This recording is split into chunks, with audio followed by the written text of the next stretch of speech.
que la présentation soit le plus possible interactive. Il ne s'agit pas de donner une conférence à l'université. Moi, je viens bientôt, il y a trop peu de temps de quitter aussi l'ULB pour me lancer dans les réseaux privés. Donc, quelque part, j'aimerais quand même que vous puissiez librement intervenir quand vous en avez besoin et quand je vous pose des questions.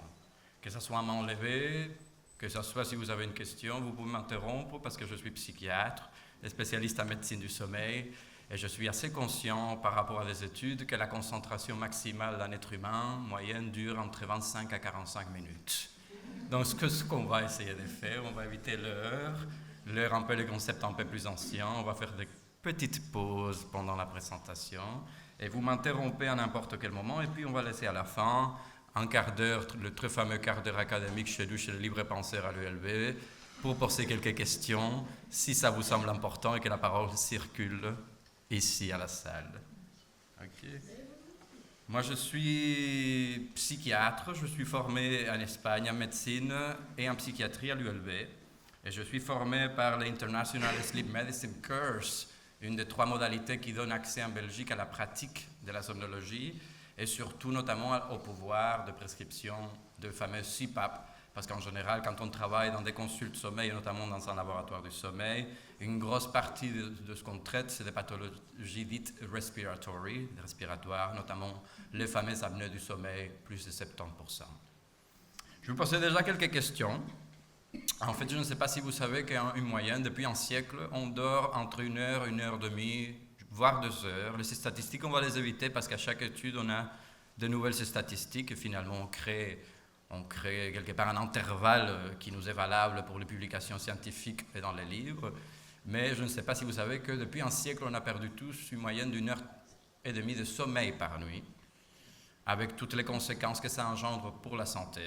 Ce qui nous occupe aujourd'hui dans la vaste connaissance du terrain du sommeil, qu'on ne donne pas beaucoup de cours, tels que la médecine, à part la neurologie et la psychiatrie, c'est de savoir qu'en fait, les sommeils impliquent, ou le manque de sommeil, que ce soit l'insomnie ou la déprivation du sommeil, que ce n'est pas la même chose, c'est-à-dire je dors, mais je dors peu parce que je me couche tard, je me lève tôt, je me déprime, je me déprime peut-être aussi par après, mais je me déprive du sommeil, et les conséquences sont surtout métaboliques, augmentation de la tension artérielle, augmentation du risque d'obésité, diabète, et tout ce qui va avec l'inflammatoire, avec tous les va-et-vient des protéines inflammatoires, du système immunitaire cellulaire et humoral. Vous avez un rhumatologue, peut-être, je ne sais pas s'il y a un immunologue qui parlera mieux que moi, parce que ce sera son domaine, que moi sur ça. Donc, c'est quoi le sommeil? Quelqu'un de vous pourrait me dire qu'est-ce qu'il en pense? Un peu plus fort. C'est récupérer de l'énergie. Non, le sommeil, non, c'est pour mettre le corps au repos. Au repos. Vous savez qu'à chaque battement cardiaque, on a une contraction, une relaxation. Systole, diastole. Poum, poum, poum, poum. La diastole du corps tout entier, du cerveau qui est un appendice du corps, là je cite Nietzsche, toutes les parties du corps sont importantes, pas que le cerveau, et serait le sommeil. Mais est-ce que pour vous le sommeil, on est mort quand on dort ou pas? Non. Non, hein? On est facilement réveillé. Hein? Parfois par des bruits, parfois par des apnées, par la sensation de suffocation.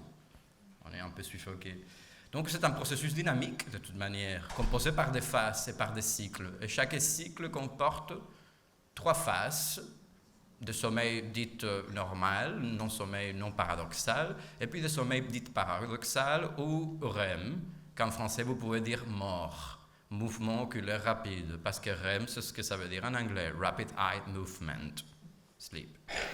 C'est cette phase en fait qui est un peu paradoxale, c'est pour ça que ça s'appelle sommeil paradoxal, parce qu'en fait, quand on fait un électroencéphalogramme à quelqu'un et qu'il se trouve dans la phase de sommeil REM, son activité cérébrale elle est plus forte en intensité et en fréquence de ondes cérébrales que quand on est éveillé. Donc dans quelques étapes du sommeil, paradoxalement, dans ce sommeil REM, de Rapid Eye Movement, parce qu'on bouge que les yeux, d'une manière très très rapide, si vous regardez quelqu'un qui est en phase REM, vous êtes insomniaque, et vous regardez votre conjointe, votre binôme à côté de vous au lit, et vous voyez qu'il bouge un peu des yeux comme ça malgré qu'il a les yeux fermés, c'est qu'il se trouve en phase REM. Okay. On ne bouge pas les restes du corps parce que le tronc de l'encéphale nous permet d'envoyer des signalisations d'acétylcholine et d'autres neurotransmetteurs pour qu'on puisse ne pas bouger quand on a de rêves, de cauchemars, etc., ou même de rêves érotiques. Ça existe. Faut parler. Moi, je ne suis pas un politicien ni un religieux, je parle de science.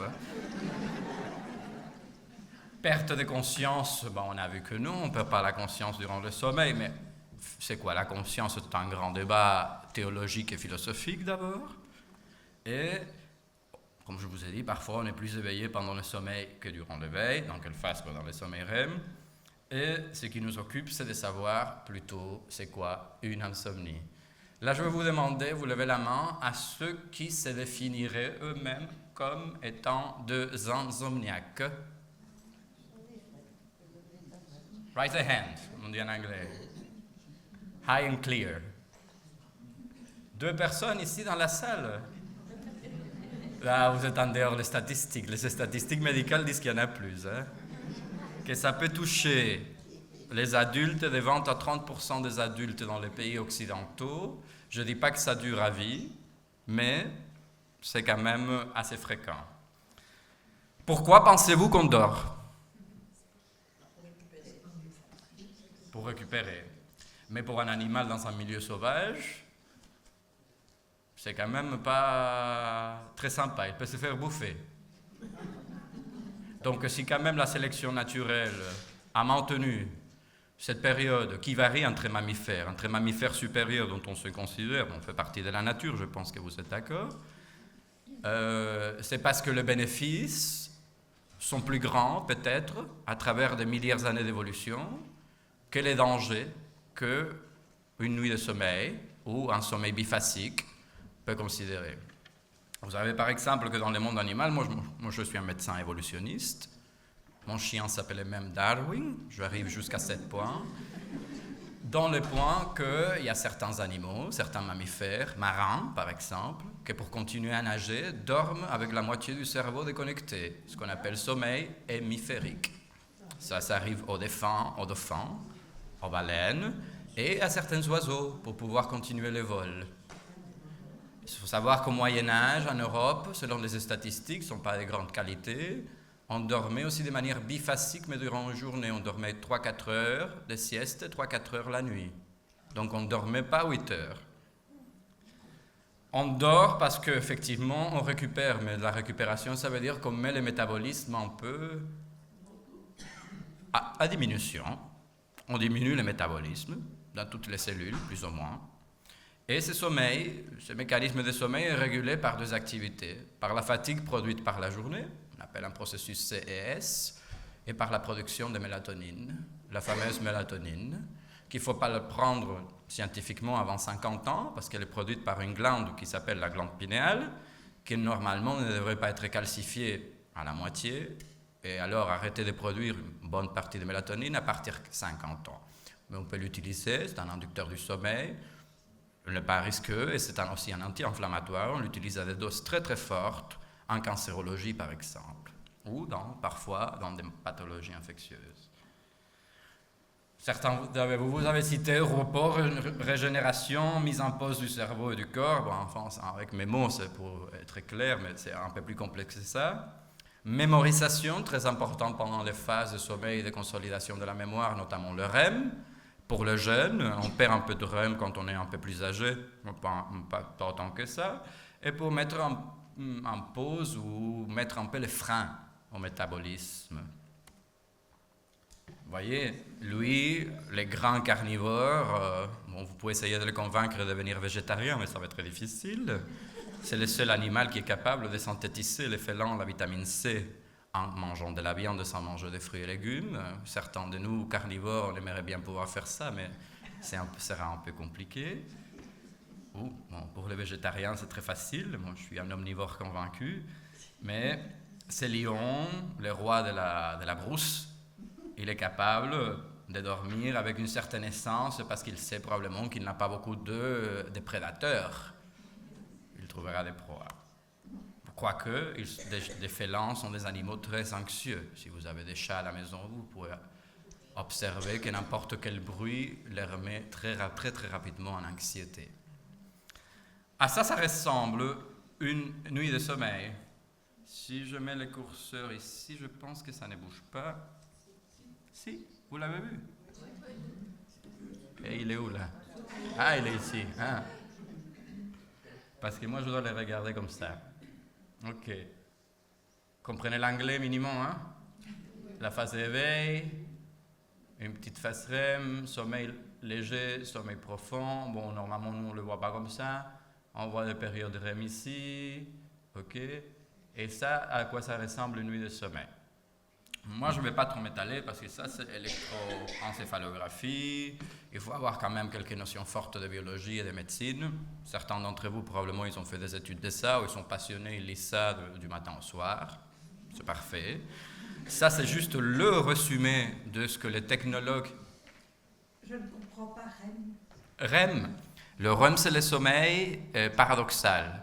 C'est une phase à chaque cycle. C'est vrai que je ne vais peut-être pas insister que normalement, la nuit est composée de cycles. Chaque cycle dure environ, je dis bien environ, 90 minutes. Et les REM devraient durer pour un adulte de moins de 40 ans en 25% de chaque cycle. Normalement, si vous voyez ici, ça, c'est très important. Ça, c'est la seule chose que je veux que vous teniez un peu en compte, en considération. Parce que si vous savez regarder, moi je vais mettre ici, le REM augmente à la fin de la nuit, tandis que le sommeil profond diminue vers la fin de la nuit.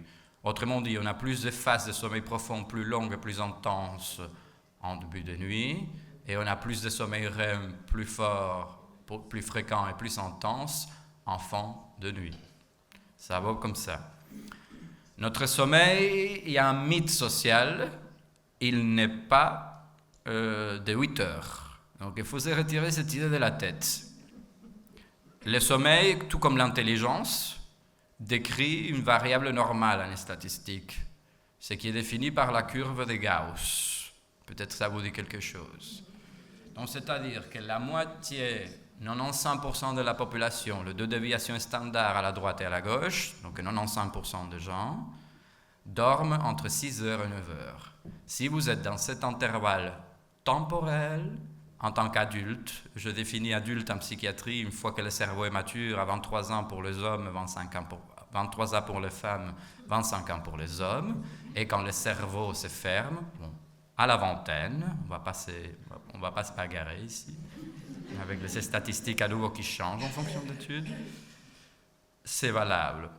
On a 4 périodes dans notre vie dont le sommeil passe par des transitions. Le newborn babies, quand on est un nouveau-né. Évidemment, si on a eu des bébés, on sait qu'ils dorment plus de 10-12 heures par nuit et c'est tout à fait normal. Les enfants dorment un peu plus. Le sommeil typique, grosso modo, d'un adolescent est un sommeil de type couche-tard, lève-tard, ce qu'on appelle en anglais un hibou, un owl.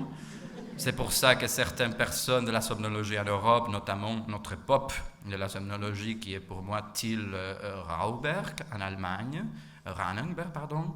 Il est professeur de biologie, je pense, retiré à l'université de München et à l'Institut Max Planck, qui est la recherche, l'équivalent du CERN en Allemagne, et qui s'est adressé à la Commission européenne pour essayer de changer un peu les horaires des étudiants de secondaire, parce qu'on perd en fait des capacités cognitives et des points et des possibilités de faire certaines formations dans le futur, parce qu'en fait, les profs sont âgés et ils veulent commencer plus tôt, mais les adolescents pas. Hein? Et puis il y avait un truc dans le lobby de la restauration, mais là, j'entrerai pas. Je vois ici qu'on a un timing, c'est parfait, on a 14 minutes. Donc, ça, c'est ce qu'ils voient les technologues de votre électroencéphalogramme. Combien de vous avez déjà fait une nuit de sommeil dans un laboratoire du sommeil, une polysomnographie? Ah là, il y en a un peu plus que des insomniaques. Pour des apnées, je suppose. Hein? Ou pour des suspicions d'apnée, ou d'autres choses. Okay. Bon, voilà, je ne vais pas entrer en détail. Vous voyez un peu en haut, dans la partie plus haute, l'hypnogramme, wake, REM, non-REM, mais sans définir les phases. Non-REM versus REM, gauche-droite. Et puis en bas, vous voyez aussi la partie REM, que les ondes sont un peu plus lentes. Et probablement, on parle d'un sommeil profond et d'une transition vers le sommeil profond, parce que je ne vois pas les ondes qu'on appelle spindle something. Et puis les REM, où l'activité cérébrale, elle est très très forte. Okay? Je ne veux pas entrer dans les détails des ondes alpha, bêta, delta, la formation, la création des spindles, etc. Parce que même nous, on n'est pas mené à faire ça en tant que médecin. Il y a des personnes qui sont formées en technologie du sommeil et qui, avec des programmes informatiques, lisent vos nuits. Sachez qu'on vous branche un électroencéphalogramme dans la tête. On met des électrodes ici aussi. Pourquoi? Électromyogramme pour voir les muscles. Et puis on voit ici électrocardiogramme. Et puis dans les jambes pour voir si vous avez un si fameux syndrome de jambes sans repos. Et si vous avez des périodes involontaires pendant la nuit. OK? Donc vous électrodes tout. On met aussi d'autres électrodes ici qui sont un peu plus mystérieux. Question? C'est quoi les périodes involontaires durant la nuit? Les périodes involontaires? Oui. Qu'est-ce que vous voulez dire par involontaire? Ça se manifeste comment? Un peu plus fort. Ça se manifeste de quelle façon? Mais je ne comprends pas la question, les périodes involontaires. Il y a des micros là, il y a des micros. Oui. Ah, les jambes sans repos, vous voulez dire? Ah oui, ça se manifeste en fait durant la journée aussi, mais ça se manifeste durant la nuit. Souvent dans la nuit, dans les phases profondes, les gens ne se rendent pas compte. Ne se rendent pas compte de ça. Donc on les voit quand on met des électrodes et on observe une activité musculaire électrique ici au niveau des jambes. Hein? Il me manque un 5e groupe d'électrodes qu'on met ici à côté des yeux. C'est pour voir précisément les fibrillations musculaires et pour savoir si vous entrez en phase REM aussi. Okay? Cette fameuse phase REM qu'on le voit avec les ondes cérébrales qui sont plus rapides, parfois plus rapides que dans l'éveil, mais on le voit aussi avec les fibrillations musculaires dans les yeux.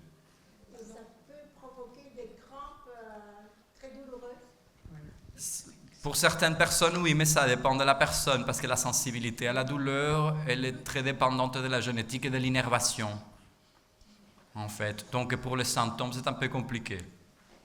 Le sommeil, par exemple, enfin, moi je pense que personne, on a mal la nuit, et donc notre sommeil est mauvais parce qu'on a mal.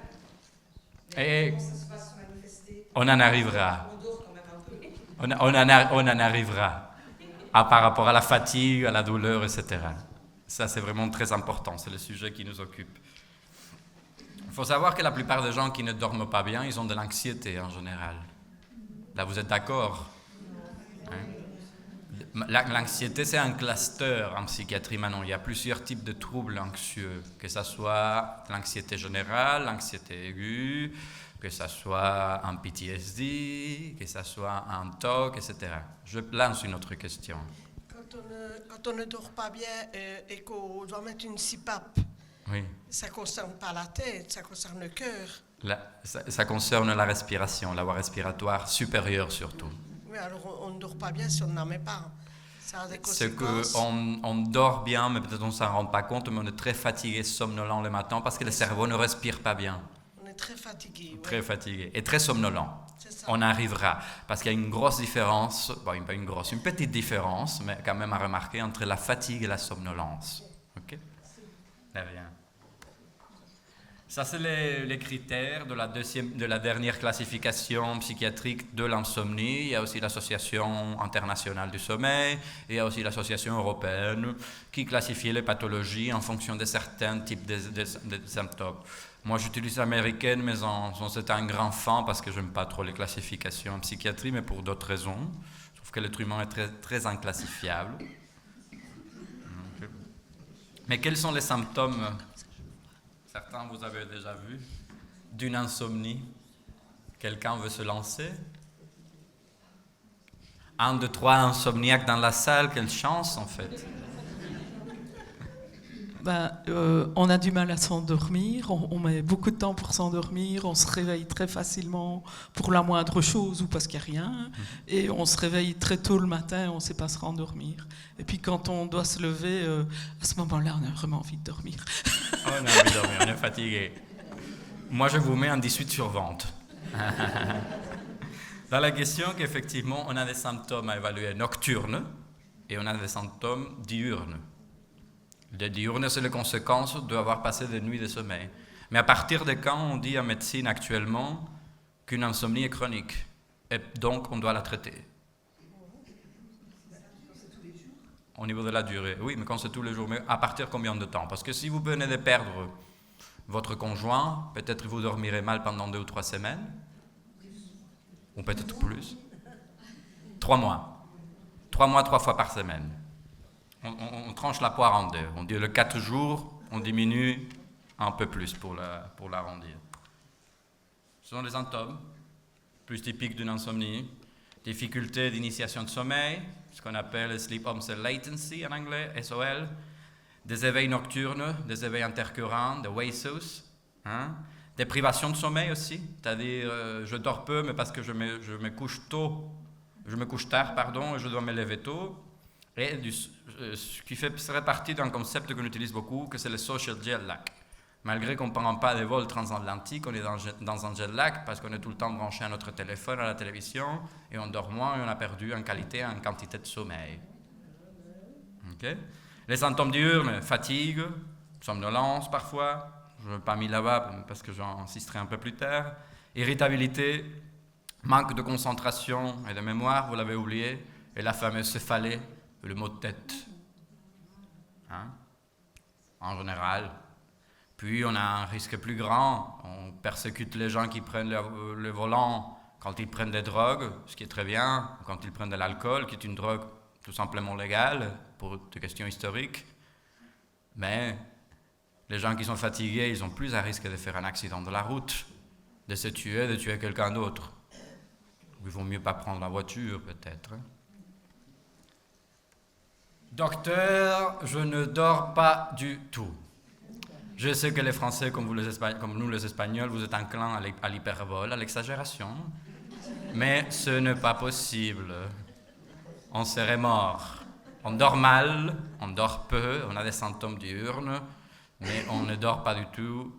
Au bout de quelques jours, on finit par s'endormir, sauf, et je ne vais pas insister, par quelques pathologies génétiques qui sont terribles, qui finissent par tuer à cause de ça le patient. Je pense que c'est moins de 1 ou 2 personnes par million d'habitants. Donc c'est très très rare. Si je m'abuse, c'est peut-être même un peu moins. Je n'ai jamais vu un cas comme ça, juste dans les livres ou dans quelques études. Ou la torture. La torture, on est dans la déprivation de sommeil. Ça, la CIA et beaucoup d'organismes internationaux ont agi. Et je suis tout à fait d'accord. Je traite beaucoup de troubles de stress post-traumatique moi-même. Je travaillais à l'hôpital militaire à un moment donné. Et c'est vrai que ça a été quand même utilisé pour faire les gens chanter, comme on dit. Comment est-ce qu'on procède, nous, en médecine, en général, même pour des pathologies rhumatismales, pour demander à un patient par rapport à son symptôme ou à son signe? C'est quoi un signe et un symptôme? Un symptôme, c'est quelque chose que je sens. Un signe, c'est quelque chose que j'observe ou que les autres observent, y inclut mon docteur. La fièvre est signe et symptôme. Je sens la douleur dans la tête et la chaleur, et je me mets la main, et je touche la chaleur, et quelqu'un d'autre peut me toucher le front, et il touche la chaleur. Donc c'est signe et symptôme. Il y a beaucoup de choses qui sont signes, et que vous dites symptômes, mais ce n'est pas vrai. Vous ne les sentez pas, on l'observe. Okay? Les 3 questions hippocratiques, depuis le début de la médecine. Quoi? Qu'est-ce qui vous arrive? Depuis quand? À quoi vous l'attribuez? Depuis une 50aine d'années, j'ajouterai une 4e question hippocratique. Qu'avez-vous déjà pris? Parce que les gens sont automédiques. Que ce soit avec des tisanes, avec les Xanax qu'il a filé la voisine, ou je ne sais pas quoi. Comme on a déjà vu, il est plus possible de ne pas dormir du tout, mais si oui, pour combien de temps durant la nuit et pour combien de jours durant le dernier mois, en pluriel. Si vous ne dormez pas, vous avez ma conclusion, no, you will die. Okay? And you will die as soon as you think. Déprivation de sommeil et conséquences. Une belle liste pour bien commencer la journée motivée. Fatigue persistante, fatigue chronique, c'est un autre syndrome en médecine. Et un syndrome, c'est une amalgame des signes et symptômes. Pour ça, je vais insister. déconcentration, problème de mémoire, augmentation du risque cardiaque, notamment par augmentation de la tension artérielle, augmentation d'accidents, notamment de la route. Peut-être il y a des conducteurs professionnels ici qui ont des camions avec de l'acide sulfurique, c'est un peu plus rare. Risque accru de diabète mellitus, risque accru de surpoids, voire obésité, à partir d'un BMI de 30 et d'autres paramètres. Risque accru d'infection, surtout respiratoire. Pour ça que quand on est stressé, on ne dort pas, on attrape beaucoup de rhumes, la plupart causés par le rhinovirus numéro 23. Enfin, il y en a d'autres rhinovirus ou adénovirus. Souvent, on dit « j'ai la grippe ». Rarement, vous avez la grippe quand vous avez un rhume. Vous avez d'autres types de virus qui ont des symptômes similaires, mais ce n'est pas l'influenza, ce n'est pas les H1N1, les H1N2, H1N3, plus typiques ou d'autres. Okay. Risque accru de neurodégénération, un petit couac, et risque accru de cancer. Différent pour différents types de cancers, donc n'ayez pas peur. On va surtout ici, ce n'est pas une conférence universitaire, on va surtout donner des tips non médicamenteux d'abord, et quelques types médicamenteux, mais pour ça vous devez voir votre généraliste ou votre spécialiste, pour voir ce qu'on peut faire. Ici, ça m'intéresse de m'entretenir un tout petit peu, parce que vous voyez, ici, on a le cerveau, la microglie, ce seraient les cellules immunitaires à côté des neurones. On a plus de ces cellules que de neurones dans notre cerveau, la proportion est de 1,5, 2,1. Donc on a plus de ces cellules qui servent des systèmes de connexion, des systèmes de défense, des systèmes d'union, d'où le nom glie, que ça veut dire glu en allemand. C'est comme de la colle. À l'époque, on pensait que c'était les cellules qui collaient les neurones les unes aux autres. Donc, on pensait que c'était un tissu qu'on appelle conjonctif. Mais il y a plus de fonctions que des tissus conjonctifs par lui-même. Servent de défense et servent aussi de poubelle. Elles dégradent le métabolisme cellulaire des neurones. Par exemple, dans la neurodégénération produite par certaines maladies psychiatriques, schizophrénie ou bipolarité, non traitées, ce qui se passe, c'est que ces cellules se fatiguent et à un moment donné, elles n'éliminent pas la poubelle métabolique et alors le cerveau se dégénère. N'oubliez pas que la schizophrénie a été appelée comme ça dans les années 20 et qu'avant, cette pathologie s'appelait dementia precox, démence précoce. Okay. Et que le nom a été fait par l'école psychanalytique de Zurich, par M. Bleuler et puis Carl Jung. Qu'est-ce qui se passe dans le sommeil et au niveau du système immunitaire? Là, c'est un peu complexe, parce qu'il y a certains paramètres, certains marqueurs inflammatoires, certaines protéines inflammatoires, parce que finalement, ce sont des protéines au niveau biochimique, ou des cytokines dites inflammatoires, ce qu'on appelle les systèmes immunitaires. Non, on a deux types de systèmes immunitaires, peut-être trois, si on considère les amygdales, certains organes comme ça, mais vous savez la différence? Quelqu'un le sait? Quelqu'un lèverait la main? Il y a des tubipes ici à la salle ou pas? Il y a des médecins? Non? Je suis le seul. Le rhumatologue arrivera plus tard alors. Il dort mieux que moi. On a deux systèmes immunitaires, grosso modo. Il y a des biologistes peut-être, des pharmaciens? Il y a des malades. On est tous malades, de toute manière, d'une chose ou d'une autre. On a un système dit humoral et un système dit cellulaire. Le système cellulaire, c'est les cellules, les 5 cellules, les globules blancs, les défenses, autrement dit. Et le système humoral, c'est les protéines produites par ces cellules, produites par le foie ou par d'autres zones du corps. Okay? Ce qui se passe, c'est que quand on ne dort pas, certaines substances, plutôt protéines, augmentent et certaines diminuent. Et je vais essayer de vous expliquer pourquoi. Mais là, je suis désolé, c'est une des disciplines, pour moi en tant que médecin, le plus complexe de la médecine. Okay? Parce qu'on parle de noms très très bizarres, des cellules par exemple, comme vous en avez ici, NK cell, ça vous avait dit? Si je vous dis lymphocyte, ça vous parle? NK cell, ça veut dire quoi? Natural killer. Who said that? Qui a dit ça? Parfait. On a une amatrice minimum d'immunologie. Je vous attends pour un doctorat en immunologie et psychiatrie qui est très important parce qu'on parle que l'anxiété et l'inflammation sont des pathologies aussi en partie inflammatoires aussi, et de plus en plus. Ces petites cellules, moi je suis très très... Ah, je vois les curseurs ici. Je pense que mes lentilles ne sont pas bien graduées. Ces cellules sont un peu particulières dans le sommeil. Au bout de 1 à 3 nuits de sommeil de moins de 5-6 heures, elles réduisent de 60%. Ce qui fait que, par exemple, si on est stressé, on augmente le cortisol. Le cortisol diminue le système immunitaire. On ne dort pas et ces cellules diminuent. On attrape très facilement le virus qu'on attrape le plus facilement. C'est lequel? Le respiratoire. Parce que les maladies de transmission sexuelle, il faut avoir du sexe. Et parce que pour les maladies reliées à la bouffe, il faut manger un truc qui soit ce qu'on appelle food poisoning en anglais, une intoxication alimentaire.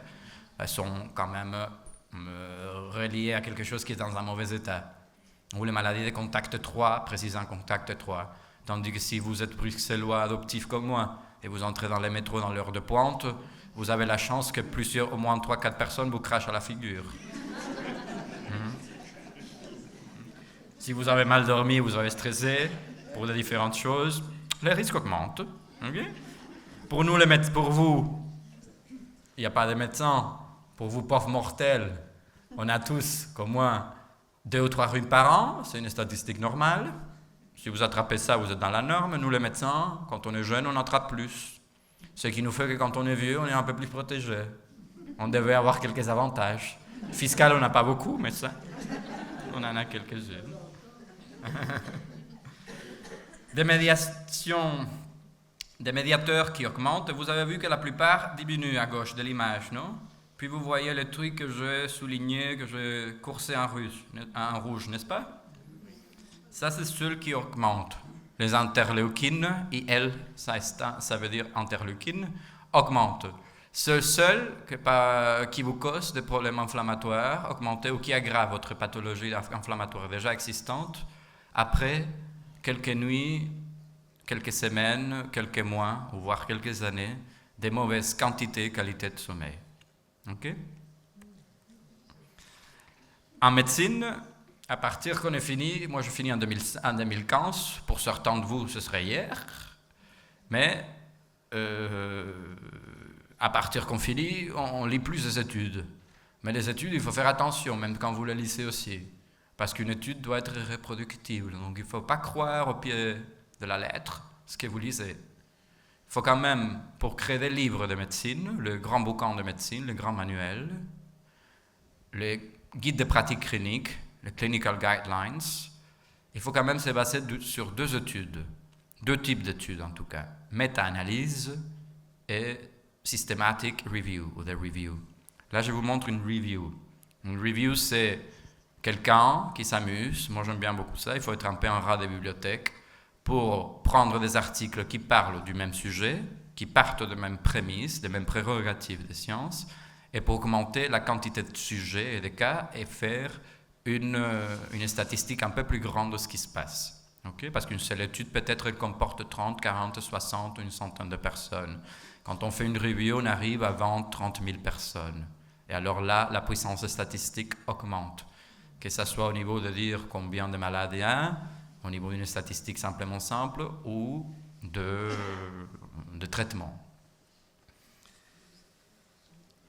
Les systèmes nerveux central et les systèmes immunitaires sont très reliés, notamment, classiquement, par une partie qu'on appelle l'axe hypothalame, hypophyse ou pituitaire surrénal, okay? Et qui médiate par rapport à la production de CRT, ACTH et cortisol au niveau des glandes surrénaliennes. Mais pas que ça. Il y a aussi une médiation interne à travers les cellules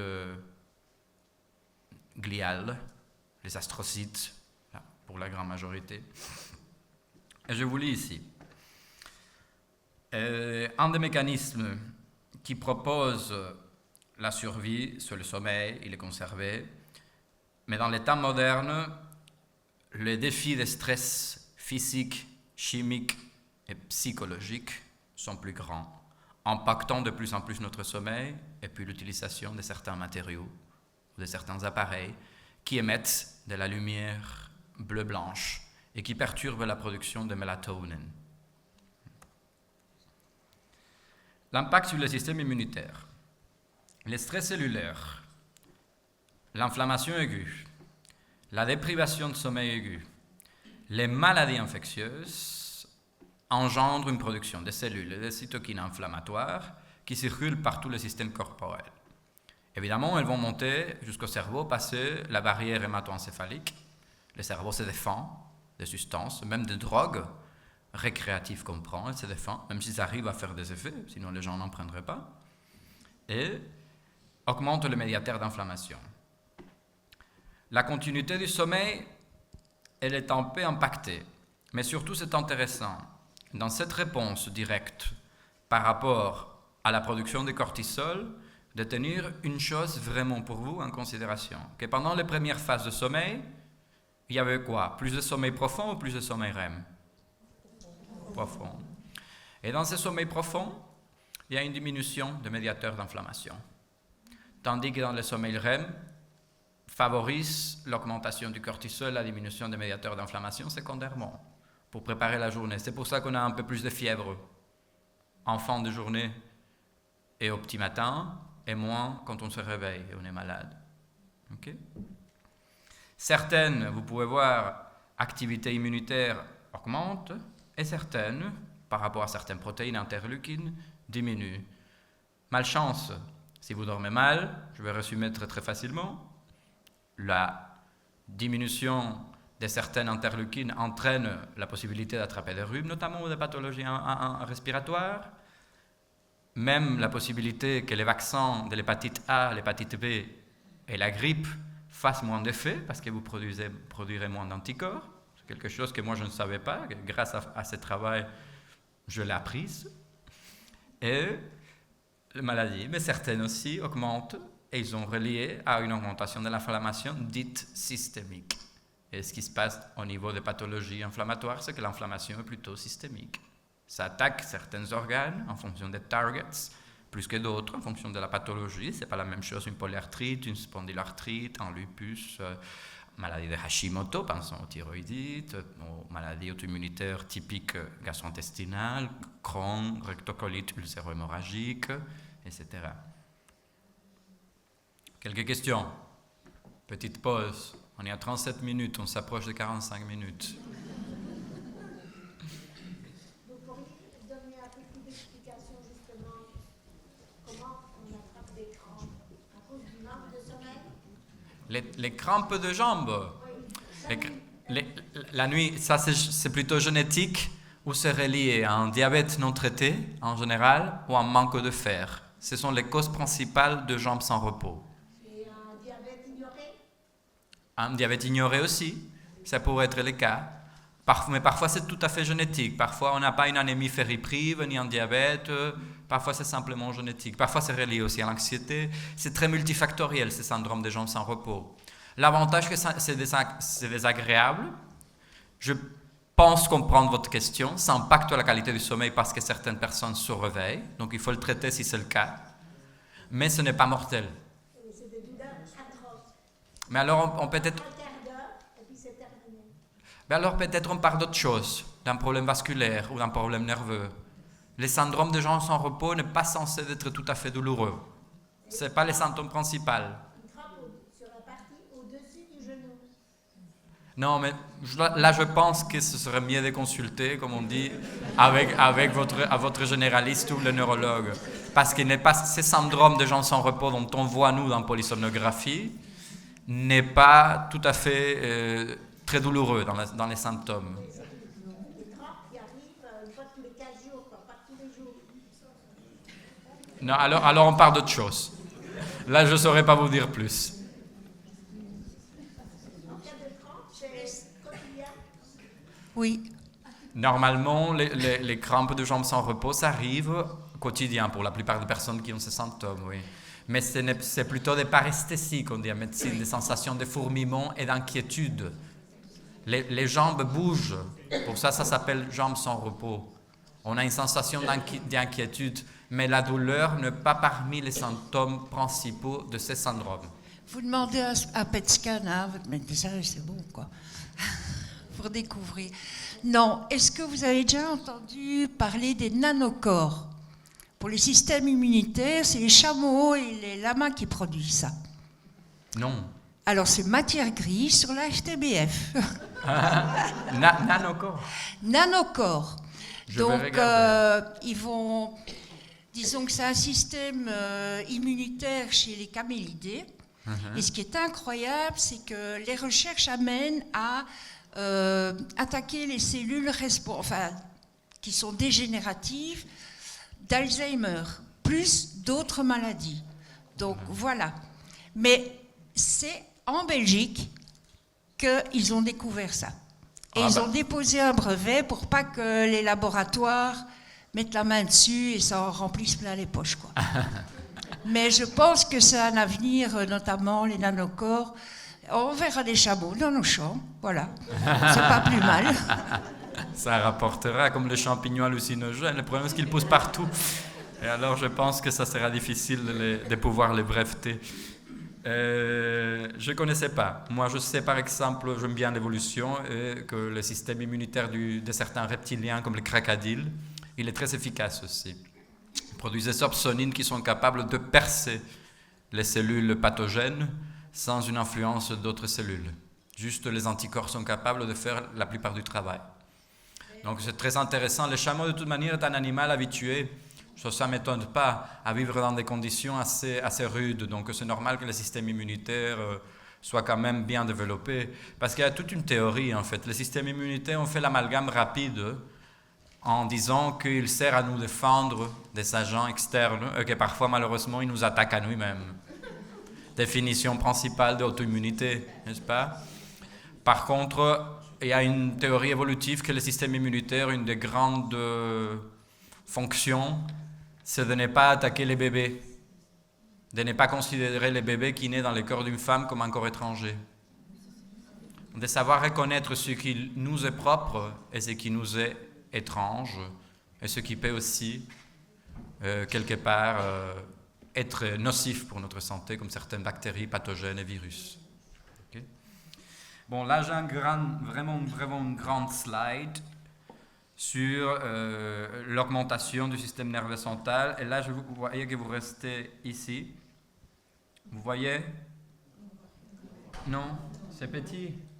Ah, parce que vous ne voyez pas le même curseur que moi, en fait, je me rends compte. Partie supérieure, moitié gauche, inflammatory response, réponse inflammatoire augmentée,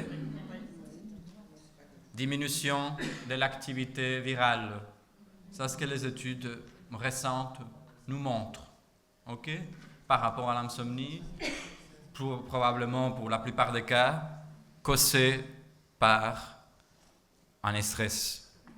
Le stress, rappelons-nous, l'anxiété, l'angoisse, angostere en latin, quelque chose qui serre la poitrine, cette boule au ventre que vous décrivez. Nous, on a ces mots en espagnol, vous l'avez perdu dans la sédimentation de la langue française. Et les trois causes principales. Vous pouvez stresser tout votre système parce que vous êtes infecté. Et là, c'est un stress chimique causé par des toxines virales ou bactériennes. Vous pouvez diminuer votre système et le stresser à cause d'une radioactivité qui diminuera votre système immunitaire aussi. Ça vous est arrivé d'aller prendre du soleil dans un pays ensoleillé et au bout de quelques coups de soleil avoir un peu de fièvre le soir quand la température diminue? Ou un peu de frisson, chills? Oui, c'est parce que la radiation UVA et UVB diminue le système immunitaire. C'est pour ça qu'on traite l'arthrite et le psoriasisme ou l'arthrite psoriatique aussi avec la pouva. Vous connaissez ça? La pouva. C'est de la radiation. C'est des chambres. Vous allez être payé par la sécurité sociale un bon bronzage. Je ne vais pas trop m'étaler. Ici, je vais vous lire les marqueurs immunitaires, notamment l'interleukine 2 et 12 réduite et augmente des risques d'infection virale, surtout respiratoire. Parce qu'on peut passer plusieurs heures sans manger, demander aux gens qui font, sans boire, Demandez aux gens qui font le ramadan ou les juifs qui font le Yom Kippour pendant 26 heures. On ne meurt pas, mais on peut passer même, si on a un poids de 70 kilos, 40 jours sans manger, le jeûne. Peut-être que ça envoie certains à la quarantaine de jours et au carême du Christ. Okay? C'est ça une proportion médicale qui a été calculée pour le jeûne. Pas pour le jeûne intermittent, mais pour le jeûne carrément de jeûne. Mais on ne peut pas passer plusieurs minutes sans respirer. Certaines personnes arrivent, ils font ça comme sport, ça s'appelle les apnées. C'est des apnées volontaires, pas des apnées qui viennent être diagnostiquées au labo du sommeil. Ça, sont complètement involontaires durant la nuit. Okay? Donc une nuit de moins de 6 heures de sommeil, en dehors de la deuxième déviation standard de la courbe de Gauss, influence la réponse immunitaire déficitaire pour attaquer les virus les plus typiques de la grippe influenza, qui est le H1N1, qui était très à la mode quand j'ai commencé à faire mes études de médecine en 2008. Okay? Diminue aussi la production d'anticorps après vaccination de grippe, influenza, je suis moitié anglais, hépatite A et B, et puis réduit l'interféron alpha et l'immunoglobuline G, qui est l'immunoglobuline de réponse tardive, la mémoire immunitaire quand on a passé une infection et qui nous permet de ne plus l'avoir. Que ce soit parce qu'on a été infecté, on a développé une mémoire immunitaire, ou parce qu'on nous a mis un vaccin avec un virus atténué, mort, un strand, une partie d'un virus. Okay. Moins de 5 heures de sommeil augmente le risque aussi de pneumonie bactérienne par le pneumocoque. Okay. Et plus de 9 heures de sommeil augmenterait aussi le risque, faible reproductibilité étude, okay. Mais c'est aussi mauvais pour la santé cardiovasculaire et la santé du dos de passer plus de 9 heures au lit en tant qu'adulte. Certains, vous l'avez remarqué peut-être. Oui. Pourquoi la santé du dos? C'est quoi ça, la pneumonie? La pneumonie. La pneumonie est une infection du poumon causée souvent par des bactéries, mais par des champignons et par des virus, par tous les agents. Ah, il manque un peu. Oui. Il est dans le pneumocoque, mais il y a des manques de faute de frappe, oui. J'étais dans un congrès à Madrid, désolé, mais j'étais un peu fatigué cette semaine. SWS, je vous suis la question maintenant, je vous tiens, ça veut dire Slow Wave Sleep. C'est le sommeil d'onde lente, donc c'est le sommeil profond.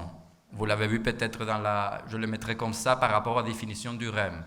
Ça, c'est le sommeil profond qui est censé durer 25% de chaque cycle, de 90 minutes, pour la plupart d'adultes, et 25% pour le sommeil REM. Question. Vous donnez un temps inférieur à 5 heures ou supérieur à 9 heures de sommeil.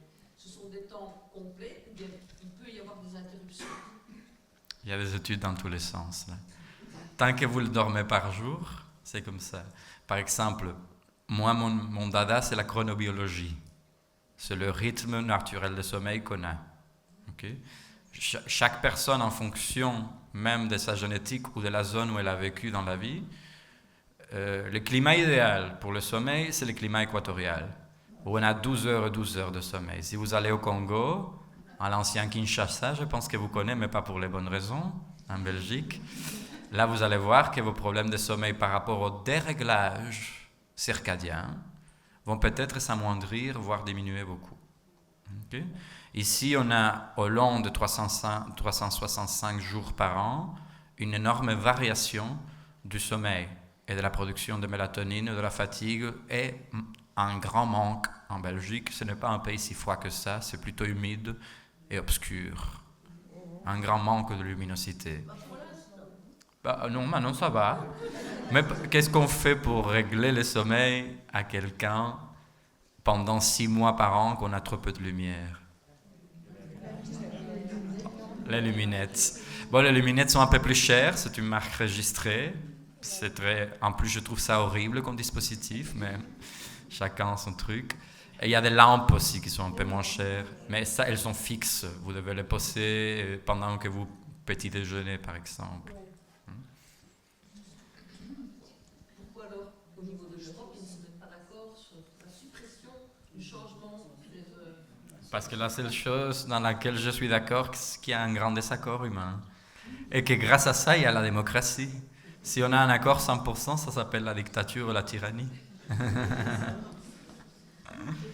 Parce qu'il y a beaucoup d'influences, et notamment, je dirais, plutôt économiques. Je ne sais pas si la politique a tellement de pouvoir aujourd'hui. Bon. Oui.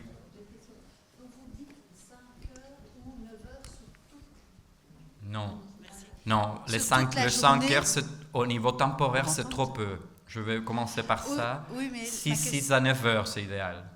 Mais là-dedans, vous incorporez, si par exemple quelqu'un a une nuit de 4 heures et puis a la possibilité de se reposer, de faire une sieste ou 2 siestes dans la journée, c'est le total des heures sur les 24 heures, les 5 heures, les 9 heures, ou uniquement le temps dormi pendant la nuit?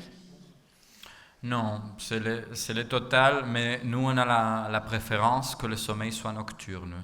Pour le simple fait que les rythmes circadiens, ce qui régule les chronogynes, les gènes qui régulent le sommeil, et d'autres médiateurs protéiniques sont meilleurs produits durant la nuit. Par exemple, le sommeil profond, comme je vous ai dit, est plus de qualité en fonction de sa fréquence et sa quantité en premières heures de nuit nocturne, et il diminue. Et une des questions, c'est que le cortisol médiate sur ça quand on commence. Donc on préfère que le sommeil soit nocturne, que les siestes soient de moins de 20 minutes, ce qu'on appelle les micro-siestes, 10 à 15, 20 minutes. Pourquoi? Parce qu'en fait, on entre en sommeil profond au bout de 45 minutes de premier cycle. Donc si vous surpassez les 40 minutes, si on coupe, on peut l'avoir en deux pour certaines personnes qui entrent un peu plus tôt, parce que ça, c'est des moyennes. Là, vous allez vous réveiller en ne sachant pas si vous êtes en Belgique ou en Saturne. OK?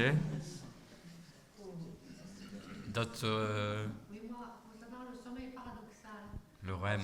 lorsqu'on dit que cette phase de sommeil n'est pas bonne, c'est dû à quoi? Non, ça, elle est très très bonne. Il faut la respecter parce qu'elle est très importante pour la consolidation de souvenirs. Et en plus, elle influence directement le sommeil profond. Donc il faut la respecter. Par exemple, les CBD, les cannabis, qui peuvent aider, évidemment pas fumer, on ne recommande pas de fumer, mais en huile, etc., que c'est déjà prescrit médicalement ou légal dans beaucoup d'États, augmentent le sommeil profond, mais diminuent le sommeil REM. Donc par exemple, les fumeurs de cannabis n'ont pas beaucoup de rêves, tout en sachant que la plupart, 75% des rêves se produisent en sommeil REM, 25% se produisent en dehors de cette phase de sommeil. Oui, mais par exemple, pour un athlète, il ne peut pas... donc elle a fait le test du sommeil, on lui a dit que le sommeil paradoxal était très mauvais. Qui lui a dit ça? Mais le somnologue ou le technicien? Non, c'est peut-être qu'il était très mauvais parce qu'il avait trop peu ou trop. Ou insuffisant ou un excès. Par exemple, les personnes traumatisées ont beaucoup de cauchemars et ils ont un excès de sommeil REM et un détriment de sommeil profond. Okay. Les grands traumatisés.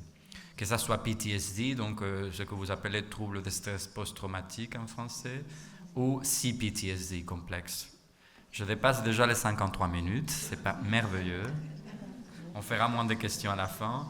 Donc finalement, si vous avez un petit rhume, un peu de repos, une soupe, la sagesse des grands-mères en Europe, ça a tout le temps fonctionné. Même pour la pathologie inflammatoire. Ici, je vais un peu en passer parce que j'ai déjà parlé, un peu plus de diminution au minimum de la pulsion, parce que vous savez qu'il y a des hormones qui se produisent au long de la journée, tout le temps, à des petites quantités, comme les hormones thyroïdiennes. Et puis il y a des hormones qui suivent des rythmes qu'on appelle pulsatiles. Elles se produisent, et puis la glande qui la produit arrête de le produire. C'est le cas pour le cortisol. Le cortisol ne se produit pas toute la journée. Le minimum de production sur 24 heures circadien, ce que ça veut dire, circa, plus ou moins un jour en latin, et durant les premières phases de sommeil profond qui se produisent en première heure de nuit. Okay? Donc pour la plupart des gens ici atteints d'une pathologie inflammatoire, je conseillerais d'abord, si possible, s'ils n'ont pas un chronotype très tardif, parce que ça ne dépend pas de vous, c'est aussi la génétique, d'aller se coucher un peu plus tôt, en évitant aussi 2 heures avant certaines choses dont on va parler, Et ça, c'est la partie pour moi la plus intéressante de l'exposé, que ce sera les tips à vous donner pour que vous pouvez améliorer votre qualité du sommeil. Okay? Et avec un REM, on a un maximum. Un manque de sommeil chronique active la production chronique du cortisol via l'axis hypothalamo-hypophyse-adrénal, qui à la fois augmente la résistance au cortisol. Plus on produit du cortisol, plus les récepteurs sont résistants, moins ça fait effet, et alors le système immunitaire augmente. Ça, c'est probablement l'explication principale pour laquelle les protéines inflammatoires augmentent et l'inflammation systémique augmente à cause d'un stress, et d'un stress produit aussi par le fait de ne pas bien dormir. Ça, c'est l'ouroboros. Vous connaissez la symbolique, le serpent qui se mord la queue? Ok. Vous êtes stressé, vous dormez mal, vous êtes stressé. Ok? Vous produisez du cortisol. Le cortisol augmente, diminue votre système immunitaire. Fantastique, on vous donne du cortisol parfois, non? Mais le récepteur du cortisol devient moins sensible au cortisol et alors les protéines inflammatoires augmentent et ça vous enflamme. C'est clair? Right. SNS, système nerveux central, autrement dit cerveau, diminue l'activité durant le sommeil profond et augmente durant l'activité sommeil REM. Il y a aussi une explication de certains neurotransmetteurs. Les A, c'est adrénaline, et noradrénaline et dopamine, par le système nerveux périphérique ou sympathique dans ces cas, SNS en français, c'est le système nerveux sympathique ou parasympathique, le système périphérique. Donc le nerf qui connecte notre cerveau avec le reste de notre corps, notamment le nerf vague qui connecte toutes les tripes. Durant l'insomnie, une augmentation secondaire des protéines inflammatoires. J'ai une question. Allez-y. Concernant la lumière, pourquoi c'est aussi importante la lumière? Ah, j'arriverai plus, je vous la répondrai plus tard. Merci. Ça va? Tout ce que je viens de dire a été prouvé chez l'humain, chez les lapins, chez les rats de laboratoire et chez la Drosophila melanogaster, que c'est notre meilleur ami au niveau génétique. C'est la mouche du fruit. Okay? Ça, c'est le nom scientifique de ces mouches qui apparaissent en Belgique, notamment en été, quand on laisse les fruits à l'extérieur.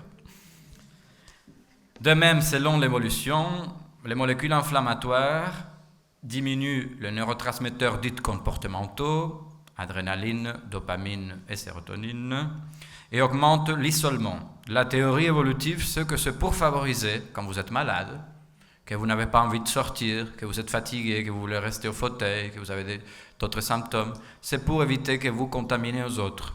Et ça existe chez les autres animaux, surtout ceux qui sont malades ou dans une maladie terminale infectieuse, pour laquelle on aura une septicémie. Ils s'isolent, et cet isolement serait un inconscient collectif évolutif pour éviter que d'autres membres de la troupe soient contaminés. Donc on est programmé à ça. C'est tout à fait normal. Beaucoup de choses qu'on fait sont inconscientes, sont programmées. Vous savez, hein? Il ne faut pas non plus sucer les tétons de la mère en écoutant une présentation d'une heure comme la mienne. On les fait ça automatiquement. Grâce à ça, on est vivant, pour ça qu'on est des mammifères. Les bactéries ont un effet biphasique sur le sommeil. Pour les virus, c'est une diminution. Pour les bactéries, c'est biphasique. Cependant, la qualité globale du sommeil est subjective, est aussi impactée quand on est infecté. Et je parle beaucoup d'infection, parce qu'en fait, l'infection augmente le système immunitaire. Mais pour les personnes qui ont un système immunitaire déjà déréglé, ça vaut aussi. Okay? Parce qu'on a plus d'études sur ça. Un peu dans mon domaine, à droite, sur le slide, l'anxiété et la dépression chronique liées ou pas à l'insomnie diminuent la réponse inflammatoire et augmentent le risque d'infection. Et d'un autre côté, augmentent d'autres molécules inflammatoires systémiques, rôle de la résistance au cortisol, peut-être étudié encore dans notre domaine. Une relation avec le brain aging, le vieillissement cérébral, est fortement corrélée aussi avec le manque de sommeil, le vieillissement de la peau et d'autres organes, ça on le voit. Vous essayez de passer 4-5 nuits sans dormir, moins de 3-4 heures, vous allez voir que au bout de 3 jours, vous ne serez pas très frais, même au niveau de votre peau. Avec diminution des capacités de réponse innée du système nerveux central, ici, au danger, et diminution de l'activation de neurotransmetteurs, et péjoration de la qualité totale du sommeil, qui de façon naturelle diminue aussi en quantité avec l'âge. Et ça, c'est tout à fait normal. À partir de 60-65 ans, on devient tous couche tôt, lève tôt, et sur le total sleep time, sur le temps total de sommeil, on dort moins. Donc si vous êtes à 6-7 heures et vous vous couchez tôt et vous vous réveillez entre 5 et 7 heures du matin, à partir de 60-65 ans, notamment en post-ménopause pour les femmes et en post-andropause pour les hommes, que monsieur, ça existe aussi, c'est tout à fait normal. Il ne faut pas aller consulter. Sauf si vous avez des symptômes de grosse fatigue et somnolence. Donc, la fatigue, vous avez parlé, hein? Quels sont les symptômes, selon les enquêtes, selon ce que vous racontez aux médecins, ce que vous racontez aux enquêtes, principales pour les personnes atteintes de pathologies auto-immunes? À part la douleur pour certaines articulaires, en lupus peut-être un peu moins. La fatigue, non? Vous êtes d'accord? Oui, vous êtes fatigué. Moi aussi, pour d'autres raisons. Oui. Je suis un peu auto-immune aussi. Donc, quelque part, la fatigue, elle est très, très multiverse, en fait. Je ne sais pas comment le dire. Elle est multifactorielle. Elle peut être reliée à un manque d'hormones thyroïdiennes, dans les cas classiques de la médecine, manque de fer, une anémie, dérégulation du métabolisme du sucre. Les diabétiques, au départ, sont fatigués, ils n'utilisent pas bien leur sucre. Mal dormir, etc. Donc, on est un peu ici, chez les fameux ouros boros. Boros de borosité en grec, il a un appétit vorace, comme on dit. Et c'est qui se mange la queue. Comment est-ce qu'on mesure la fatigue? Est-ce qu'on a un fatigomètre? Non, hein? C'est du subjectif. Comment est-ce qu'on mesure la dépression? Docteur, je suis très dépressif par rapport à qui? Peut-être moi je suis plus dépressif que vous. Parfois j'ai plus le droit de m'asseoir sur le divan que mes patients. Mes conflits internes sont plus intéressants. C'est une blague, évidemment. La fatigue, elle se mesure avec des échelles psychométriques ou des échelles métriques, comme la douleur. Quand on voit cette échelle avec le petit émoticône avec la tête triste de 0 et la tête contente avec les grands sourires d'oreille à oreille dans le visage, c'est comme l'anesthésiste, mesure votre douleur. Et il vous frappe si vous criez plus fort, et ça fait du mal. Mais va sur la blessure. Pour la fatigue, ça va de la même manière. On a certains marqueurs inflammatoires qui peuvent prédire l'inflammation, qui peuvent prédire que cette inflammation consomme beaucoup d'énergie, parce que le système immunitaire, mine de rien, consomme beaucoup d'énergie. Mais la fatigue, elle se mesure avec un entretien clinique, une anamnèse. Vous allez voir le médecin, il vous pose des questions. Et les médecins, les psychiatres, le neurologue, le rhumatologue, le revalidateur, il va se baser sur certaines échelles pour mesurer certaines choses. Il inclut, dans mon domaine, l'insomnie, la somnolence et la qualité de sommeil globale. Alors, là j'entre presque dans la fin. C'est quoi la différence? Quelqu'un oserait lever la main et me dire la différence entre somnolence et fatigue?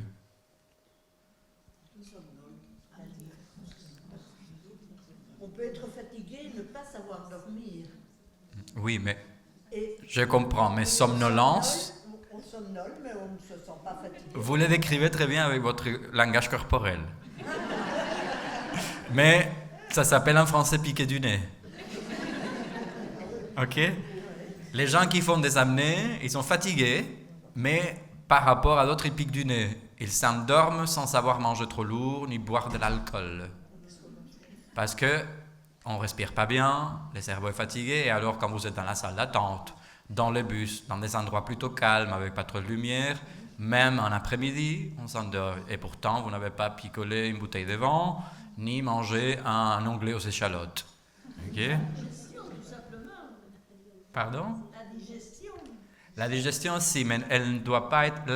L'échelle, c'est pour ça que je précise bien, elle précise que ça ne doit pas être après un repas abondant. Okay? Je suis d'accord avec vous. La digestion provoque la somnolence, mais peut-être il y a d'autres facteurs. C'est parce qu'on a mangé trop lourd en général. ou parce qu'on a une digestion difficile, pour différentes raisons.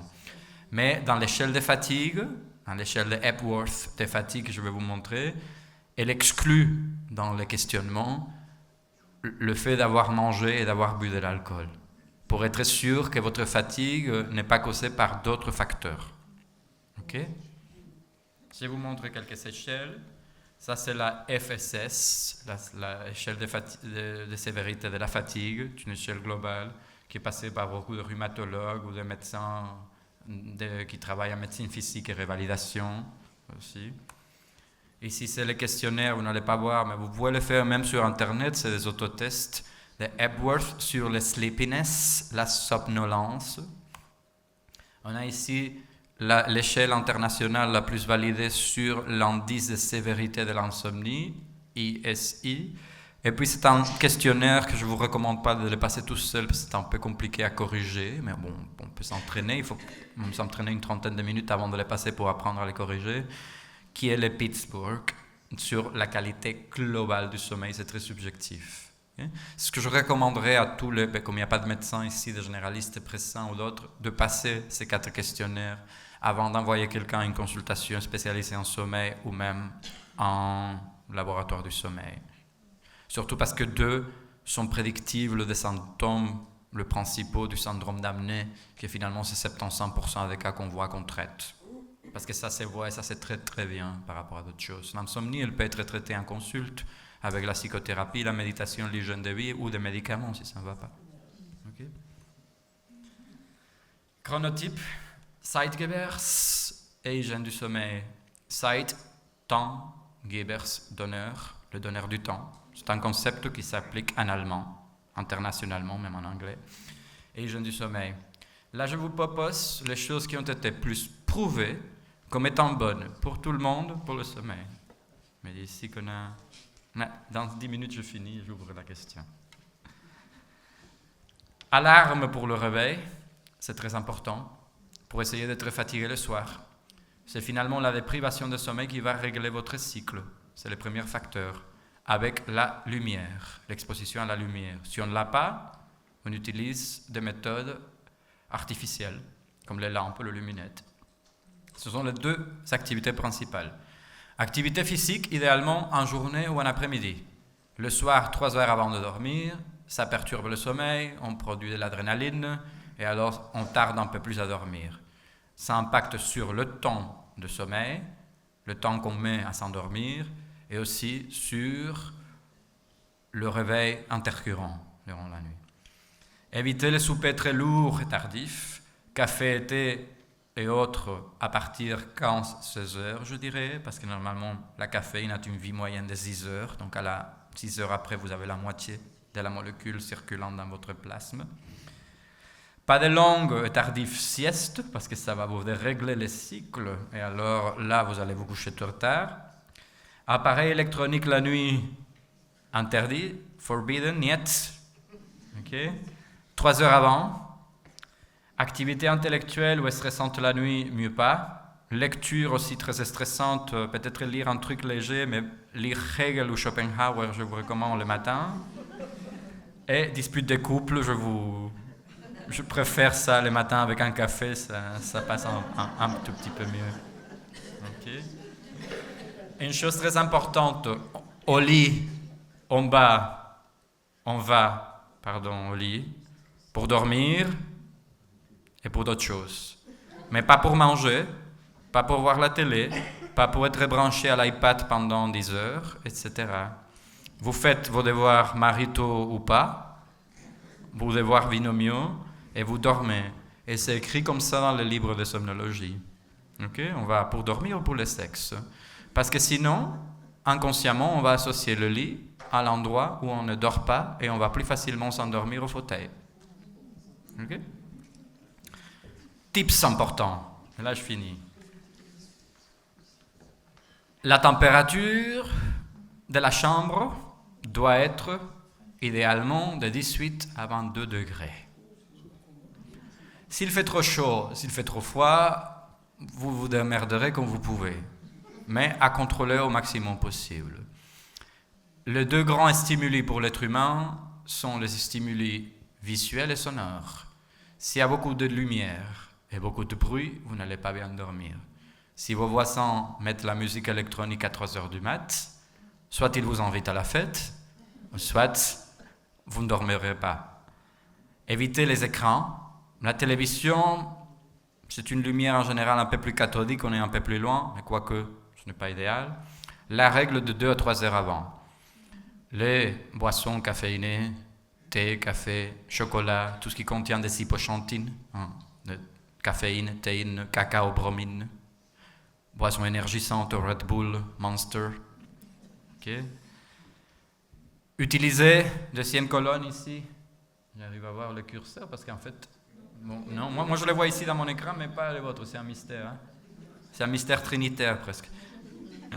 Donc, utilisez, deuxième colonne, votre lit juste pour dormir, et si au bout de 30-40 minutes, vous ne vous endormez pas, vous sortez. Vous ne restez pas au lit. Vous ne vous acharnez pas. C'est la première séance de la thérapie TCC. Mais si vous pouvez faire de la relaxation, vous pouvez visualiser votre corps et à la fin, vous allez vous endormir. Oui, mais pas pour tout le monde. Ça, oui. Moi, je me dois à la science et à tout ce qui est général. Les cas particuliers, effectivement, ça peut passer. Hein. Avec l'hypnose, l'auto-hypnose, etc. Et si on sort du lit parce qu'on ne dort pas, qu'est-ce qu'on fait? Mais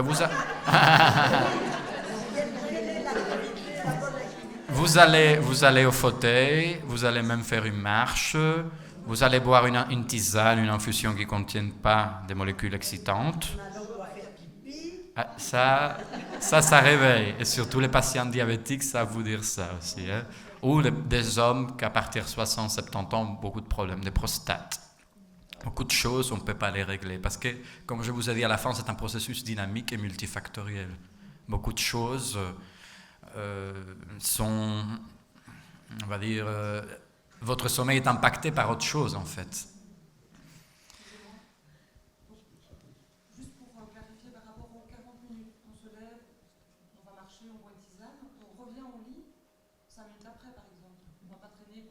Vous ne traînez pas, vous allez au lit quand vous êtes, en fait, j'ai oublié peut-être de le dire, vous allez au lit quand vous êtes fatigué. Pour commencer à dormir, ou si vous n'arrivez pas à dormir, quand vous commencez à somnoler, à piquer du nez, à vous fatiguer. Pour ne pas associer, vous conditionner, vous autoconditionner, comme dirait quelqu'un qui fait la TCC, à ne pas dormir dans l'endroit où vous dormez. C'est presque du conditionnement pavlovien. Je sens la sonnette et les chiens salivent. La même chose, je vais au lit plusieurs nuits, je ne dors pas, je commence à avoir la peur du lit qu'on appelle en somnologie. Relaxation, quelqu'un m'a apporté ça. Plusieurs techniques, mentalisation, méditation transcendantale, méditation de type mindfulness, contrôle respiratoire. Finalement, il s'agit de diminuer les 2 voies des stimuli principaux, visuels et auditifs, de contrôler sa respiration, de se concentrer un peu sur son corps ou créer un scénario mental très très simple qui nous aide à nous endormir. Je base comme ça les méditations. Je ne veux pas être très dogmatique, surtout pas moi de l'ULB. Chacun utilise sa méthode qui lui correspond. Okay. Il y a la cohérence cardiaque. Cohérence cardiaque, le biofeedback. J'utilisais beaucoup avant. Oui. Il y a beaucoup, hein. Il y a beaucoup de techniques. Sans médicaments. Sans médicaments. Mais certaines personnes, ils ont tout essayé quand ils viennent à ma consulte. Certaines personnes ont des vies de viols, abus, et stress acculturatif. Moi, je traite beaucoup de personnes sans papier. Donc, c'est très difficile pour eux que la méditation fonctionne. Ça peut fonctionner pour certaines personnes qui ont déjà des bases assez solides dans leur vie, qui ont une économie, un statut assez social. Mais pour d'autres personnes, c'est un peu compliqué. Médicaments.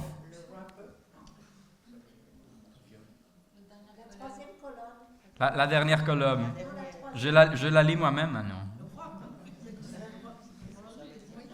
Essayez d'utiliser tout comportement pour éviter que ça arrive, en fait. Ce n'est pas grand-chose de très intéressant pour prévenir le relapse, la rechute de l'insomnie.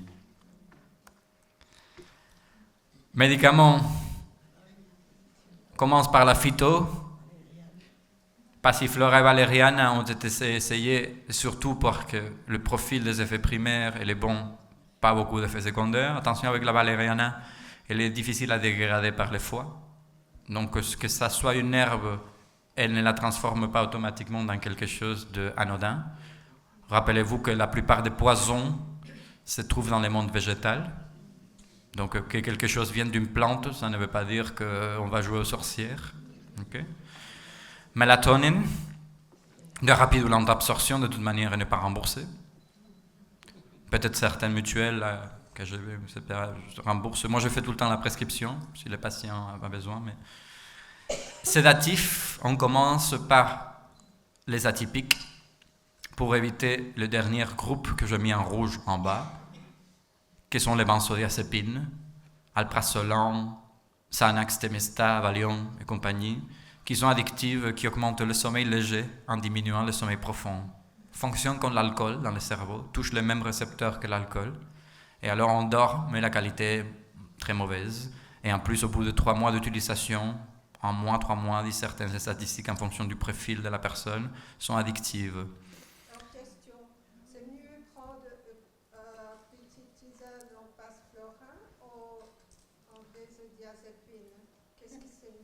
Oh, vous passez du premier échelon au 3e. C'est comme traiter la douleur avec du paracétamol ou avec l'oxycodone. C'est quand même non. Là, on est au premier échelon quand on a essayé les techniques de la psychothérapie, les techniques qu'on a mentionnées avant. On passe par le premier échelon. Normalement, les gens qui arrivent déjà à ma consulte, ils ont déjà essayé la relaxation, ils ont allé voir les médecins traitants, ils ont parlé avec les psychologues, ils ont fait plusieurs choses. Ça n'a pas fonctionné pendant 2 mois. Ils ont attendu pour me voir 4 à 6 mois. C'est le temps d'attente pour voir un psychiatre à Bruxelles. Donc je pense que dans tout ce temps, ils ont essayé plusieurs choses. Et moi, malheureusement, avec l'anamnèse, je commence déjà par cette voie-là, par les sédatifs atypiques. C'est rare, très très rare que je prescrive une benzodiazépine. Parce qu'elles sont addictives et la qualité du sommeil est très mauvaise. Mais il ne faut pas les démoniser. Grâce à qu'on a ces drogues, qu'on a ces substances, que certaines personnes peuvent s'en sortir aussi. Okay. Les antidépresseurs atypiques, c'est la trazodone et le dominal, ou le protipendel. Les antipsychotiques, on en a certains qui n'ont pas d'effet antipsychotique. Tous ces médicaments, on les donne à des doses qui n'ont pas d'effet ni antidépresseurs ni antipsychotiques. Et qui permettent, je vous réponds les questions à la fin du tour. Comme ça, maintenant, on finit. Antihistaminique, l'Aerius, typique, mais ça donne un peu mal de crâne le lendemain et les gens se lèvent avec la bouche très très sèche. Ça, c'est un des problèmes. Et les antiépileptiques, toute cette catégorie de sédatifs atypiques, aucun des deux sont addictifs biologiquement parlant, soit addictifs psychologiquement parlant, mais pas biologiquement parlant. C'est pour ça qu'on les utilise. Mais il faut faire attention parce que certains font prendre du poids, augmentent l'appétit, comme les antidépresseurs et les antiépileptiques. Et que dans les antiépileptiques, le Lyrica, il est très utilisé pour les douleurs chroniques aussi, mais il y a beaucoup de marché noir et beaucoup d'addictions, notamment dans les Maghreb, et dans les populations maghrébines à Bruxelles aussi. Sédatifs typiques, ce qu'on considère les benzos. Okay. Ça, c'est le dernier échelon. D'abord, on a du paracétamol, de l'ibuprofène et d'autres cox, et puis on passe aux opioïdes, au tramadol, à l'oxycontine, ou même au patch de fentanyl. Okay. On échelle tout le temps en médecine. Et voilà, c'est fini. Là, j'ouvre pour un petit tour de questions. Et j'ai excédé quand même un tout petit peu le temps. Oui, j'aimerais savoir qu'est-ce que vous pensez de camomille entre les phytothérapies et la racine de Saint-Jean, St. John's wort. Elle peut fonctionner. Elles sont un peu sédatives, elles sont calmantes. Oui, c'est ça. Est-ce que, selon vous, ça a un effet? Ça aide, et en plus, comme ça aide à la digestion, et la digestion est très concernée pendant le sommeil. Surtout que beaucoup de rêves, on a pensé à un moment donné que c'était l'inconscient, et finalement, c'est des mauvaises indigestions quand on a des cauchemars. Chez moi, c'est le cas souvent. Hein? Beaucoup de gens. Hein? C'est des études anglaises. Les Allemands, ils ont été un peu mystiques au départ. Et les Anglais, un peu plus pragmatiques, ils ont dit, non, parfois on rêve parce qu'on a mangé trop lourd. Je pense que ça peut aider dans deux solutions. Okay, mais si votre cas est stable, en fait, sachez que beaucoup de personnes travaillent jusqu'à tard, ils doivent se lever tôt. Beaucoup de gens qui travaillent dans les grandes firmes, dans les big corporates. Et alors, pour ces personnes, peut-être le profil pour donner une plante ne sera pas leur premier choix. Surtout parce qu'ils sont essayés, parce qu'ils sont en vente libre, en fait. Oui, c'est ça. C'est facile à obtenir, c'est dans les infusions. Il ne faut pas une prescription pour aller s'acheter des sachets de valériane. Même pour les steady stress, les steady sleep. Ok. Dans les cas.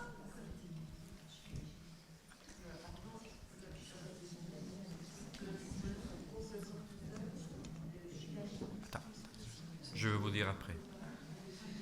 Oui, dans la les aromathérapies, les CBD, on a commencé à parler des CBD aussi comme anti-inflammatoires. Dans votre expérience... J'en ai aucune. Je peux pas les prescrire en Belgique. C'est ça. C'est juste les Sativex en forme de Sativex buccal. Et il doit être prescrit par un neurologue. Je ne sais pas si ça a changé. Mais je pense que maintenant, mais vous pouvez les prendre parce que c'est en vente libre. Oui, c'est ça. C'est un peu comme les tisanes, en fait, à ce niveau. D'accord. Je suis très, très ouvert à la recherche par rapport à ça. En Angleterre, ils en font beaucoup. Et notamment à l'université d'Edinburgh, en Écosse. Et c'est très intéressant, les études qui en sortent. Mais il faut faire attention, ils diminuent aussi le sommeil REM. Donc on monte le sommeil profond, la pathologie inflammatoire est bonne, mais la diminution du sommeil REM entraîne aussi une meilleure reconduction au sommeil profond. Merci. Souvent ce qui règle une chose finit par dérégler une autre en médecine. Est-ce que le fait de dormir avec les yeux ouverts a un impact sur le sommeil? Dormir avec les yeux ouverts? Pas ouvert complètement, mais moitié ouvert. Par les stimuli visuels, je suppose. Pardon? Par rapport aux stimuli visuels. Si par exemple vous êtes très sensible à la luminosité, à la lumière, ou la personne qui arrive ça peut réveiller la personne. Mais sinon pas de... Non. Ça peut sécher les yeux aussi. Il faut oublier que pendant que les yeux se ferment durant le sommeil, ils se reposent aussi. Et la production de larmes augmente. C'est intéressant. Vous savez que les livres de médecine du sommeil sont des livres de 1000-2000 pages. Donc j'essaye de faire ce que je peux dans 1 heure. Oui, je ne suis pas sûre que vous en ayez parlé, mais l'activité physique pendant la journée. C'est idéal. Parce que, en fait, avant, les gens, ils travaillaient beaucoup physiquement. Maintenant, on est tous devant notre PC, voilà, on ne bouge plus. Donc, je ne sais pas. 30 minutes d'activité physique modérée à forte, pas légère, 5 fois par semaine. C'est la conclusion des études qui se sont présentées cette année dans le Congrès international du sommeil qui est biannuel en Europe. Donc 30 minutes 5 fois par semaine d'activité physique modérée. Quand je veux dire modérée, si vous marchez, il faut que vous marchiez à 6-7 km/h. Ça va? Attends, 5 km/h, c'est déjà énorme. C'est déjà énorme, mais est-ce qu'on recommande? Et idéalement... Bon, moi, je cours à 12-4-13, mais effectivement, normalement, il faut qu'il y ait quand même une dépense métabolique. Donc, si vous marchez, c'est un peu pour imaginer la chose, à 2-3 km/h pendant 1 heure, il vaut mieux peut-être augmenter un peu le rythme pendant 30 minutes que non. Et si on ne sait pas augmenter le rythme, si on ne sait vous faites ce que vous pouvez. Ou vous faites la natation, par exemple, s'il y a des douleurs articulaires ou d'autres choses. L'activité physique, moi, je préfère utiliser ces 2 mots, activité physique, parce que pour chacun différente. Il faut quand même qu'il y ait une dépense métabolique, idéalement, durant les premières heures du matin ou l'après-midi, mais pas les soirs. Et vous vous adaptez en fonction de vos pathologies, de ce que votre cœur et poumons permettent, de l'âge, de votre génétique, etc. Le genou, ouais. La lumière. Pourquoi que la lumière est aussi importante? La lumière est importante parce qu'elle bloquerait la production de mélatonine durant la journée et ferait comme un effet, je vous le résume, ressort.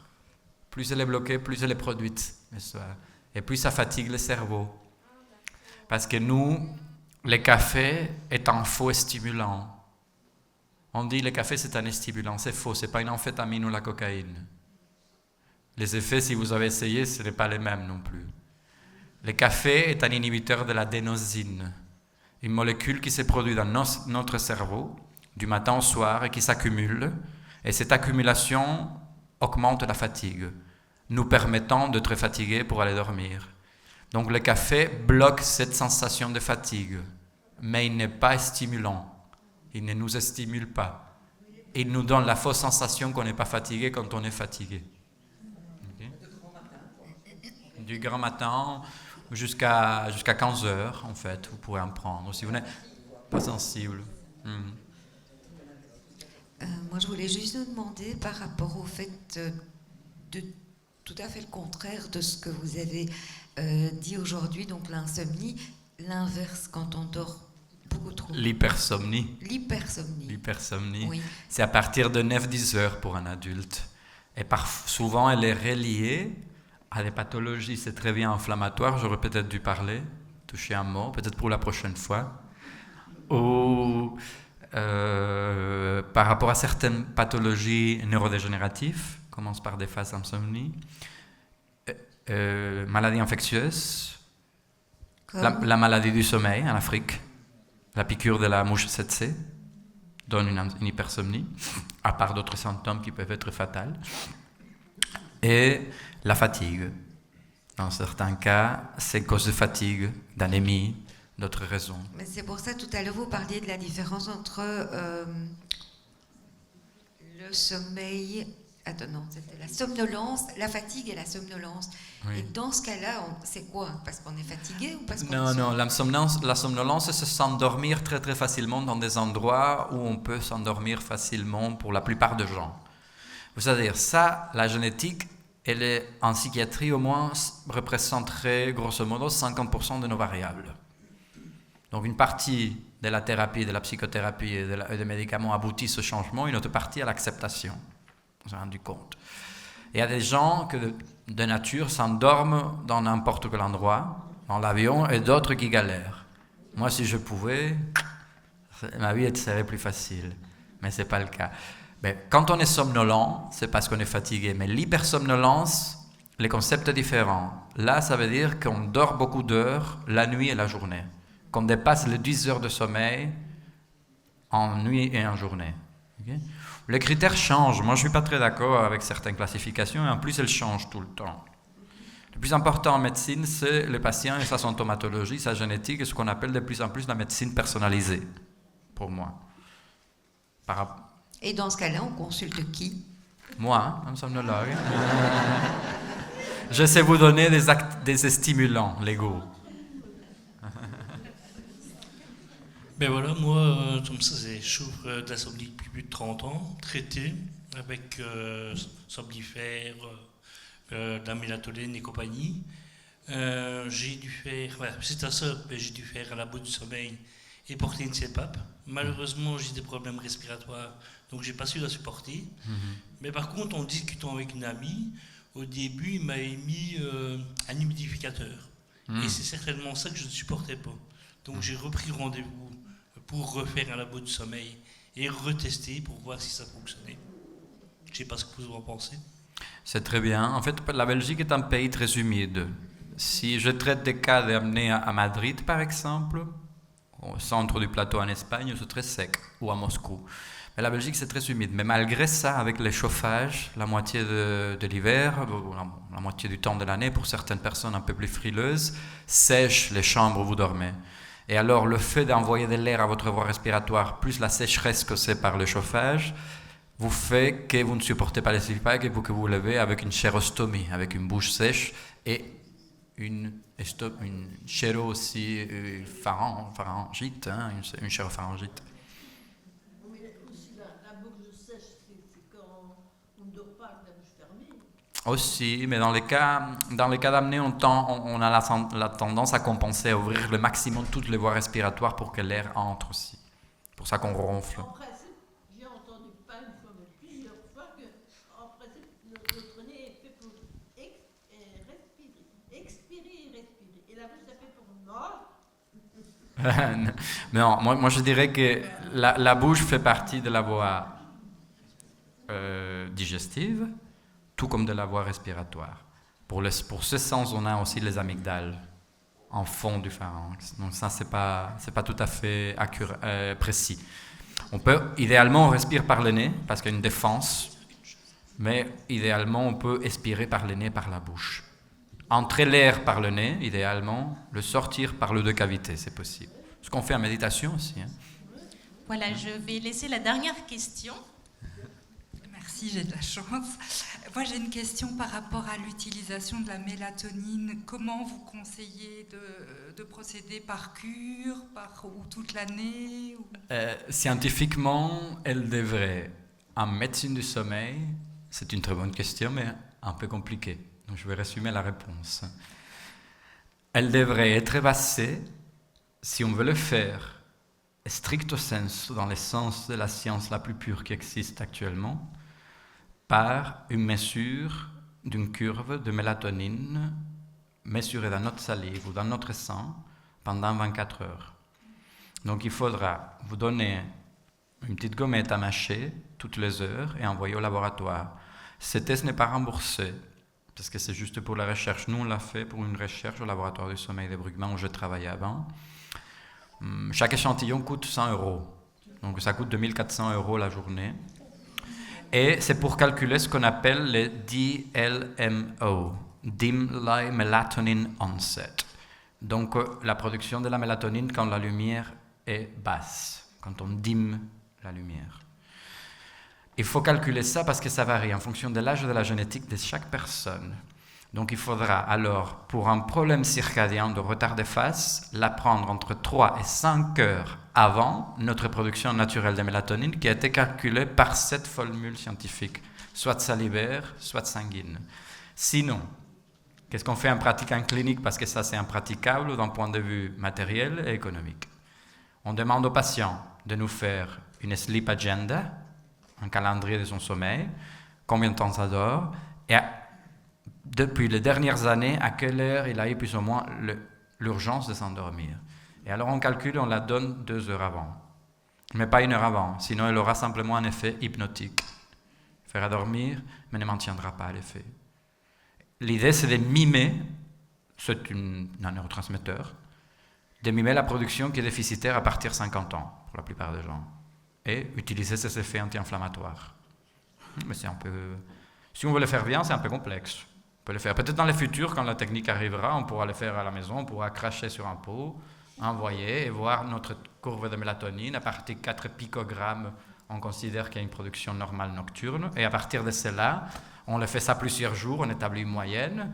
On sait quand on passe les 4 picogrammes de production par milligramme, par millilitre de salive. Et alors, à ce niveau-là, on calcule une moyenne et on dit 3 heures avant pour toi, tu prends la mélatonine à 7 heures parce que comme tu vas pouvoir arranger ton rythme. Mais n'oublions pas que l'indication principale de la mélatonine, ce n'est pas l'insomnie, c'est le décalage de phase. Ou l'utiliser pour des questions d'insomnie chez les sujets âgés de plus de 50 à 60 ans parce qu'il y a une diminution de 50% de la production. Plus ou moins clair. Un tout grand merci. Merci à vous.